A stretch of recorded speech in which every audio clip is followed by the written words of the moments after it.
Hello, this is Ross Bliley from the podcast Pigskin Tales. This podcast is sponsored by Sterling Soap Company. With products sold throughout 41 locations around the globe, Sterling Soap Company has a unique assortment of products to choose from for your loved one for the holidays. Handmade artisan soaps created by Roderick and Amanda Lovin since 2012, these products are affordable and provide great value. Act now and save on your shipping costs. If you purchase $75 or more, your shipping cost is free in the United States. Shop now online at sterlingsoap.com.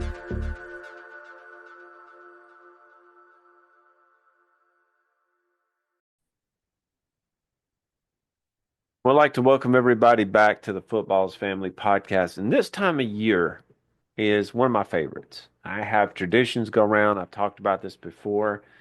Uh, it's the NFL draft time. The NFL draft, as I'm recording this, will be next Thursday. And it's going to be one of those things that I am looking forward to. I do have traditions that I do on Thursdays. I watch the NFL draft.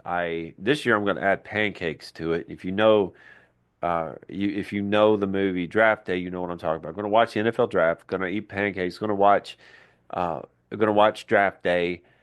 Going to Buffalo Wild Wings and going to my parents in Bon Aqua, Tennessee to watch the draft. It's just things like that I've done for several years now, and I'm looking forward to it. And this year, it's higher stakes for me, for my team in particular. I have nothing to do with it, but it's my team, the Titans.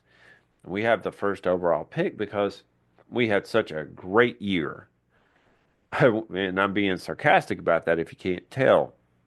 We had such a great year that we won 2 games. And how awesome is that to know that your team is the number one pick that year? And not just for trading up, because we're going to talk about that in just a second. If your team traded up to get the number one draft pick, that's okay. You had enough draft capital and you believed in that guy so much that he could take you over the edge that you're willing to do that.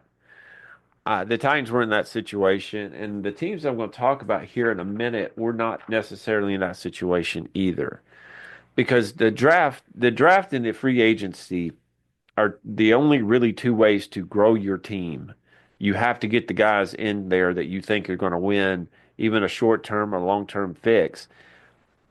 The draft is one of those things that if you build up over the years, that's how you do it. The Steelers did it, the Patriots did it.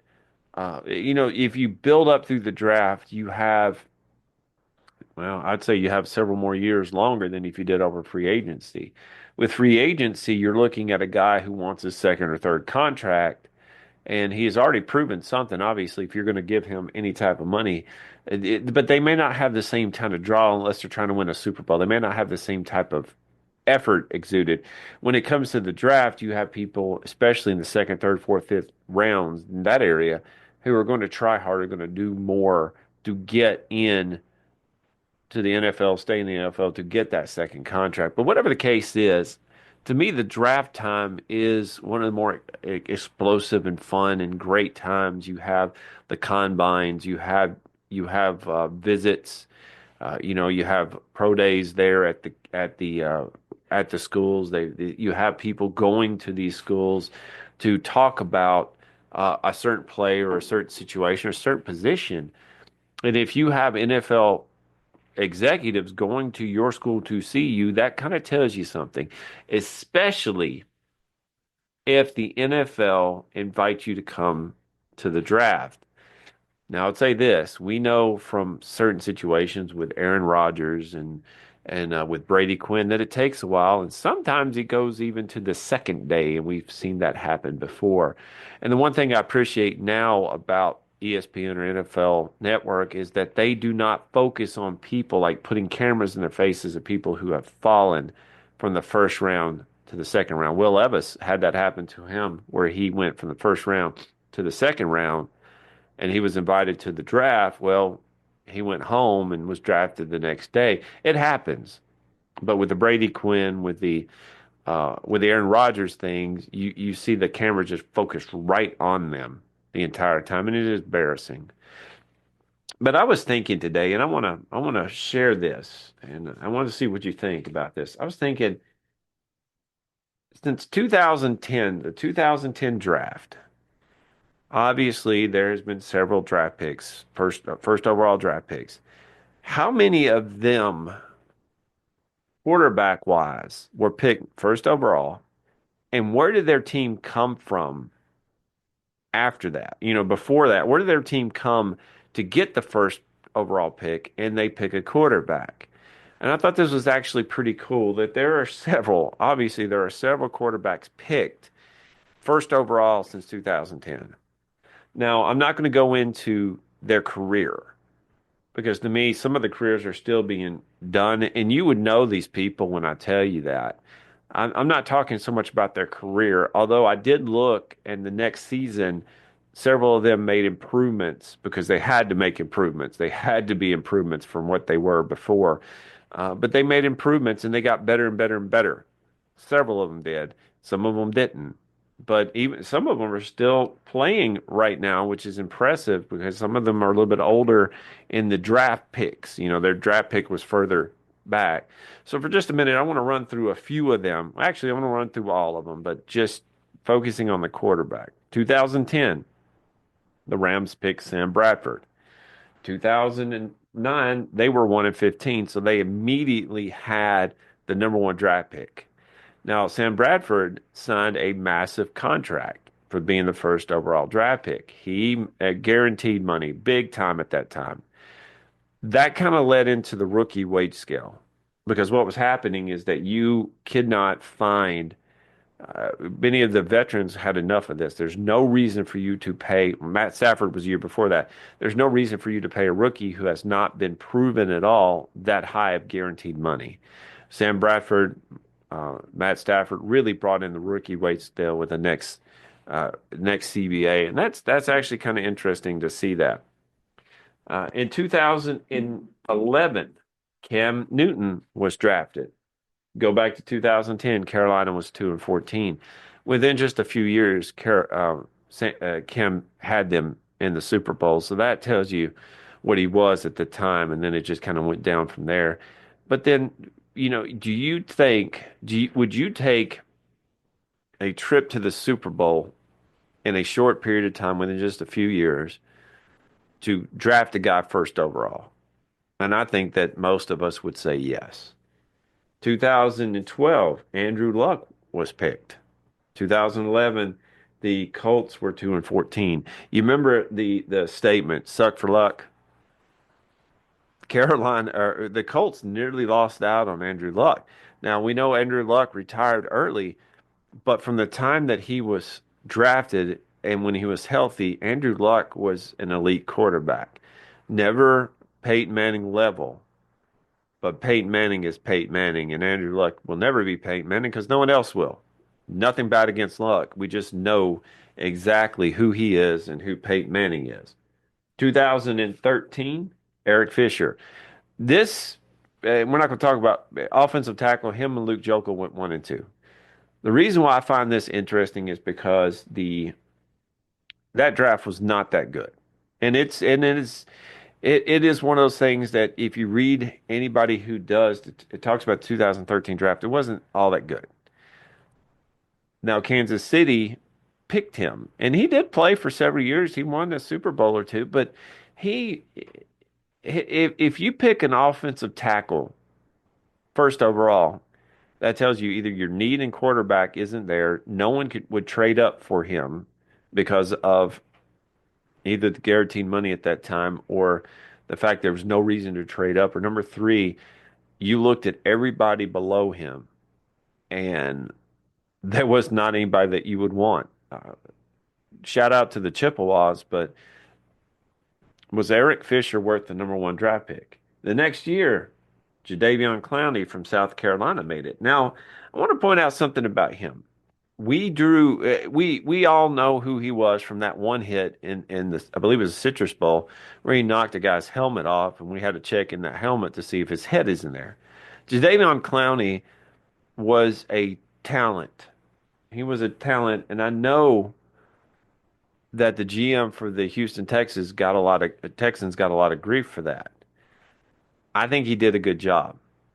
I think it was a good pick. Jadeveon played great for several years, did a lot of moving, but was a serviceable player for several years. And that to me is good too.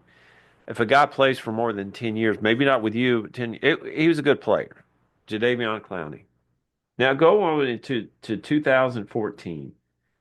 Tampa Bay ends the year with 2-14. In that next draft, there were two people that were picked to be who could be the number one draft pick. The Tampa Bay Buccaneers picked one, my Titans picked number two. It was either between Jameis Winston and Marcus Mariota. Is picked number one. Marcus was picked number two. The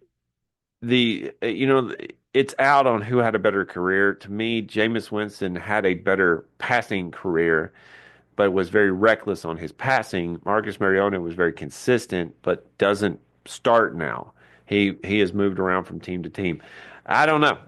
I think Jameis, he's up in New York now. Will he be a starter? Probably. He'll start a few times, but what do you do in that situation? Who do you pick? Tampa Bay picked Jameis Winston. Go to 2015.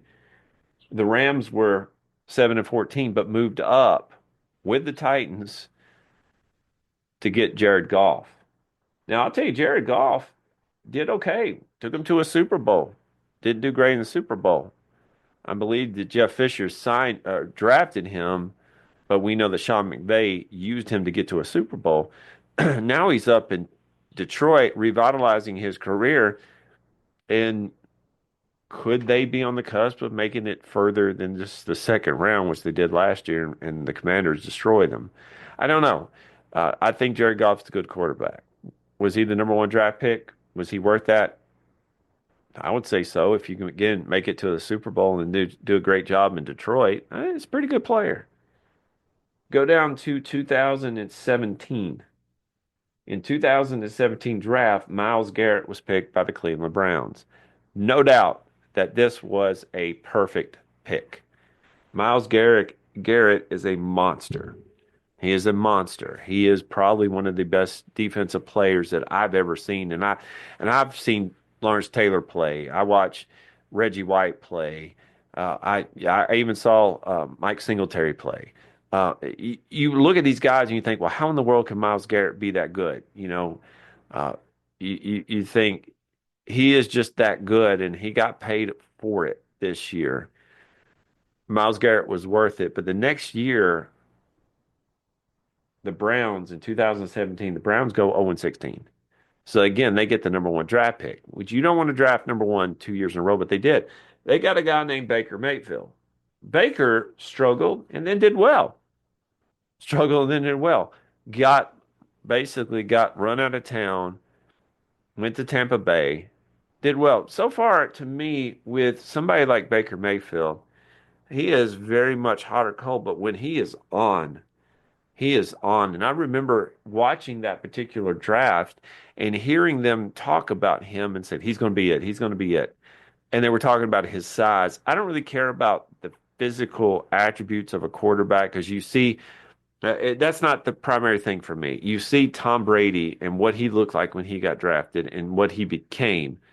To me, it doesn't matter so much size as it is the heart. You can overcome a lot of things if you have dedication and a willingness to keep working at it. Now, when I say that, the next year in 2019 draft, a guy named Kyler Murray came out of Oklahoma. He was an impressive, energetic, just dynamic player at Oklahoma. There's the two things that I had a problem with. Arizona, that year, the previous season ended up 3-13. They had drafted a guy 10th overall with Josh Rosen, realizing that he was not their guy. They brought in a new coach, and they said, we're going to go and get Kyler Murray. Now, Kyler Murray's still there, and he has flashes, and maybe with the offense that they could put around him, he could even get better. But right now, the jury is still out. But I'll tell you this, his size was also an issue. Again, I have no issue with that so much because Drew Brees did amazing things, and they're very similarly built with height. Uh, but he's definitely a better quarterback than Josh Rosen is or ever would be. So I think they did all right with that. The next year, 2019, Cincinnati ended up 2-14. One thing I notice about this is that when a team ends up that bad, there tends to be a push by the fan base if the quarterback is not injured. If your previous quarterback who was great, like the when Tom Brady got hurt, Matt Castle was brought in. They weren't going to draft a quarterback the next year. They're going to go back to Brady if he was able to go. Unless there is a quarterback that is established and gets hurt and the team suffers because that, again, Peyton Manning. I believe they had Curtis Painter playing a lot of that season. I don't know if you would want a quarterback if you had established when you fall down. However, Cincinnati in this thing didn't. They picked up a guy named Joe Burrow. What do you know about him?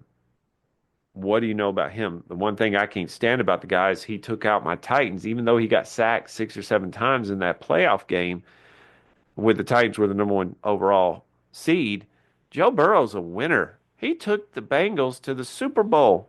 He'll probably do it again.